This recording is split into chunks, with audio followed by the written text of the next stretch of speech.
ఆలీ గారి కామెడీ చాలా బాగుంది.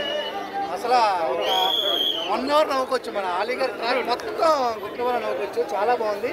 అలాగే హీరోయిన్ హీరో ఇద్దరు కెమిస్ట్రీ సీన్స్ ఇంకా చాలా బాగున్నాయి. డైలాగ్స్ అయితే ఇతరు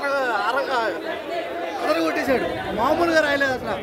ఇస్మార్ట్ 1 కన్నా ఇది double iSmart super duper hit అవ్వబోతుంది. ఈ 2 సినిమాల్లో ఇస్మార్ట్ శంకర్ దూసుకెళ్లే అవకాశం అయితే ఉందని నేను అనుకుంటున్నాను. ఆల్రెడీ నైట్ ఆ సినిమా చేశా, ఉదయం ఈ సినిమా చూసాను కాబట్టి నాకు అనిపించింది. నేను చెప్తా కదా, ఇస్మార్ట్ శంకర్ డబుల్ ఇస్మార్ట్ అనేది ముందుంది. ఒకే గుర్రం మీద ఇద్దరు ఉన్నారు. రాము డ్రైవ్ చేస్తున్న ప్రస్తుతానికి, రవితేజ గారు వెనకాల ఉన్నారు. సంజయ్ గారి క్యారెక్టర్ బాగుంది, చాలా బాగుంది. అసలు విననిజం ఎలా ఉంటుంది అనుకున్నా కానీ చాలా బాగుంది. ఒకే సిమ్ము ఒకే ఫోన్లో 2 సిమ్ములు అన్నట్టు చూపించాడు. కామెడీ నాకు బాగా నచ్చింది అనమాట. ఆలీ గారు చాలా రోజుల తర్వాత ఆలీ గారు కామెడీ ఎంతలా వచ్చిన ప్రతి ఫ్రేమ్ మనం ఎంజాయ్ చేసాము. చాలా బాగుంది. నాకు స్టోరీ పరంగా అసలు ఎలా చెప్పుకోవచ్చు?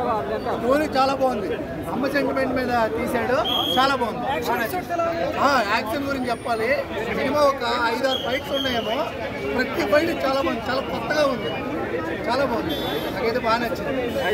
రామ్ గారి యాక్టింగ్ ఎలా అనిపించింది? రామ్ గారి యాక్టింగ్ చాలా బాగుంది. మ్యూజిక్ అమ్మ మణిశర్మ గారు ఎలా తీశారు.